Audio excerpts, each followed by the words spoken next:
எண்ணெய் கத்திரிக்காய் குழம்பு எப்படி செய்யலான்னு பார்க்கலாம் வாங்க. ஃபர்ஸ்ட் ஒரு கடாயில 3 டேபிள் ஸ்பூன் நல்லெண்ணெய் ஊத்திக்கோங்க. எண்ணெய் நல்லா காஞ்சதும் முழுசா வெட்டி வச்ச கத்திரிக்காயை ஒவ்வொன்றா சேர்த்துக்கலாம். இப்படி சேர்க்கும் போது எண்ணெய் தெறிக்காம இருக்கும். நான் ஒரு 1/4 கிலோ கத்திரிக்காய் எடுத்திருக்கேன். உங்களுக்கு எவ்வளோ தேவையோ நீங்க அவ்வளோ யூஸ் பண்ணிக்கோங்க.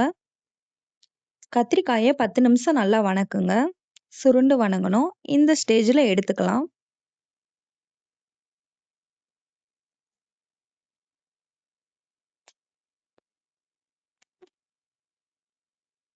தென் அதே கடாயில 1 கப்பு சின்ன வெங்காயம், 3 பல்லு பூண்டு சேர்த்துக்கோங்க. இதை நல்லா வணக்கி விடுங்க. 2 தக்காளி போட்டுக்கோங்க. தக்காளி வணங்குறதுக்காக கொஞ்சம் உப்பு போட்டுக்கிறேன். தேங்காய் சில் 3 சேர்த்துக்கோங்க.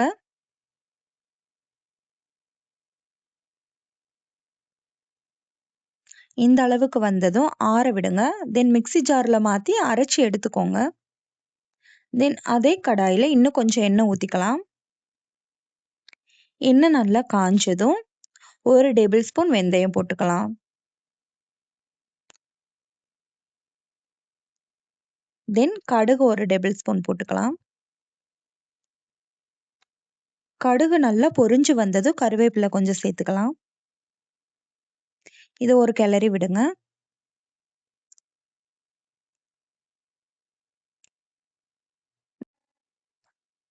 வெங்காயம் 2 அரிஞ்சு சேர்த்துக்கோங்க. பூண்டு 3 பல்லு.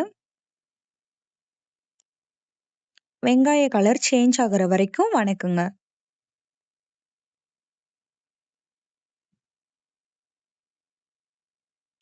தென் நம்ம அரைச்சி வச்ச மசாலாவை சேர்த்துக்கலாம்.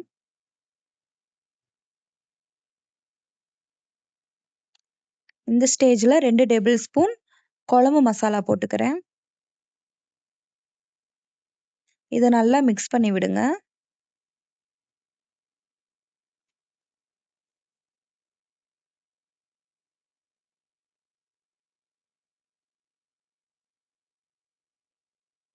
எனக்கு காரம் கொஞ்சம் கம்மியாக தெரியுது. இன்னும் கொஞ்சம் நான் மிளகாத்தூள் சேர்த்துக்கிறேன். தென் குழம்புக்கு தேவையான உப்பு போட்டுக்கலாம். இதையும் நல்லா மிக்ஸ் பண்ணி விடுங்க.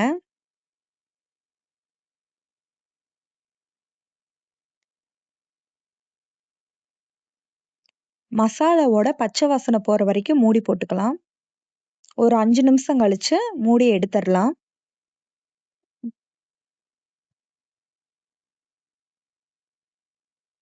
இப்போ குழம்புக்கு தேவையான தண்ணி ஆட் பண்ணிக்கலாம். ஒரு 2 டம்ளர் தண்ணி நான் சேர்த்துக்கிறேன்.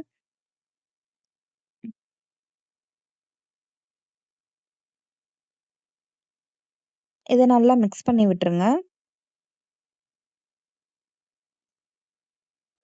குழம்பு நல்லா காயட்டும், மூடி போட்டுக்கலாம். இது நல்லா கொதிச்சு வரணும். குழம்பு ஓரளவுக்கு வத்திருச்சு. இப்போ கத்திரிக்காயை சேர்த்துக்கலாம். கத்திரிக்காய் நம்ம வணக்கும் போது பாதி தான் வெந்திருக்கும். இன்னும் முழுமையா வேகணும்.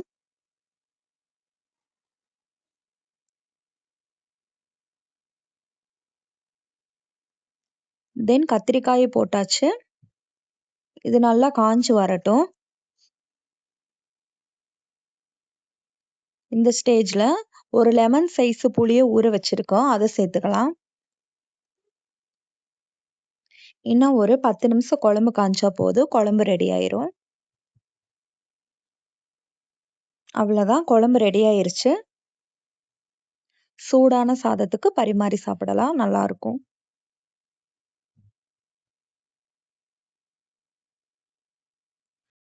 நீங்களும் ட்ரை பண்ணி பாருங்க. தேங்க்ஸ் ஃபார் வாட்சிங் அவர் வீடியோஸ்.